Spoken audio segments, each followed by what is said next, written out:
और वहीं दिल्ली में जिस तरह से कोरोना के केसेस लगातार बढ़े हैं, 99 लोगों की मौत 24 घंटे में हुई है। ऐसे में एक अहम फैसला जो दिल्ली सरकार ने लिया था वो था कि शादी समारोह में 50 से ज्यादा लोग इकट्ठे ना हो। इस संबंध में एलजी को प्रस्ताव भेजा गया था और उस प्रस्ताव को अब मंजूरी मिल गई है। अभी तक इकट्ठा होने वालों की संख्या 200 थी, लेकिन अब ये घटाकर 50 कर दी गई है, यानी शादी समारोह 50 से ज्यादा लोग उसमें नहीं जा सकते हैं।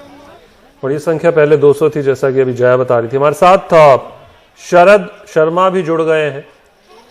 शरद, ये जो दो फैसले थे उसको लेकर काफी ये सुर्खियों में रहे।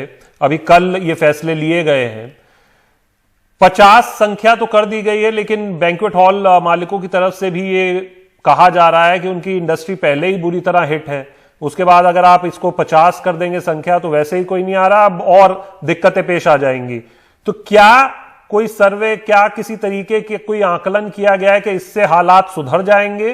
क्योंकि हर एक महीने के बाद हमें वेव पे वेव देखने को मिल रही है।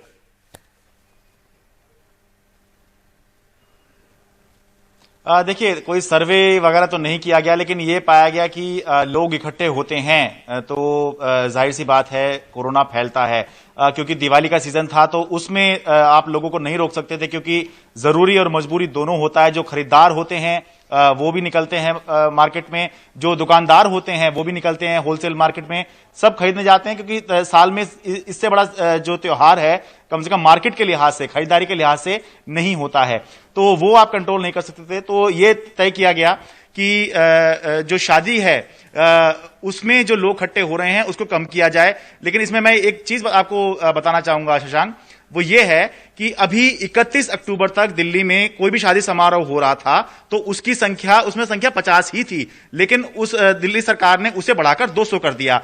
अब शादी का सीजन शुरू होना है नवंबर 25 से, तो बहुत से लोगों ने अपनी जो बुकिंग्स हैं वो 200 के हिसाब से कर दी। लेकिन अब सरकार ने जो इसकी संख्या है वो 200 से 50 कर दिया। तो न सिर्फ जो बैंक्वेट हॉल मालिक हैं या उनसे जुड़े जो लोग हैं वो परेशान हैं, बल्कि जिन्होंने अपनी शादी की बुकिंग कर रखी है वो लोग भी परेशान हैं। क्योंकि ये बड़ी समस्या होती है कि किस रिश्तेदार या किस जानने वाले को मना करें कि आप मत आइएगा, क्योंकि सरकार ने ये अपनी जो लिमिट है वो 200 से 50 कर दी है। जी शरद, यहाँ एक चीज को लेकर मैं आपसे क्लैरिटी चाहूंगी। हमने उप मुख्यमंत्री मनीष सिसोदिया को सुना, कल हमने अरविंद केजरीवाल को सुना था।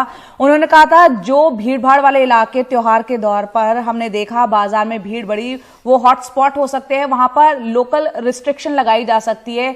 मनीष सिसोदिया कह रहे हैं लॉकडाउन जैसी कोई बात नहीं है, तो इस पे थोड़ी क्लैरिटी दीजिए, क्या कुछ फैसला ले रही है दिल्ली सरकार?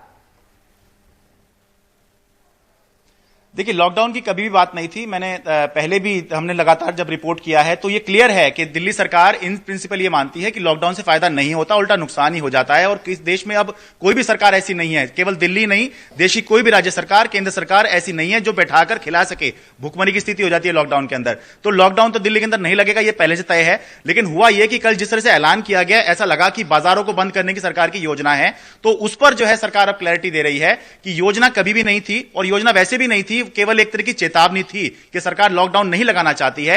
लेकिन अगर अब भी दिवाली अब चली गई है, अब भी अगर भीड़ हुई और नियमों का पालन नहीं किया गया, लोगों ने मास्क नहीं लगाया, लोग जो है सोशल डिस्टेंसिंग का पालन अगर नहीं करेंगे, तो फिर सरकार को वो कदम भी उठाने पड़ेंगे जो सरकार इन प्रिंसिपल मानती है कि गलत है, ये नहीं होना चाहिए। तो एक तरह की वार्निंग थी। तो अब वार्निंग से ज्यादा अब लोगों को समझाया जा रहा है, जो व्यापारी हैं उनको समझाया जा रहा है कि आप अपने नियमों का पालन कीजिए, कोई लॉकडाउन नहीं होगा, कोई रिस्ट्रिक्शन भी नहीं लगाया जाएगा। लेकिन हां, अगर स्थिति खराब हुई तो फिर सरकार के पास और कोई विकल्प रह नहीं जाएगा। क्योंकि सरकार के ऊपर यह भी सवाल उठ रहे हैं कि केसेस लगातार बढ़ते जा रहे हैं, पूरे देश में सबसे ज्यादा केस दिल्ली में आ रहे हैं और पूरी दिल्ली खुली हुई है।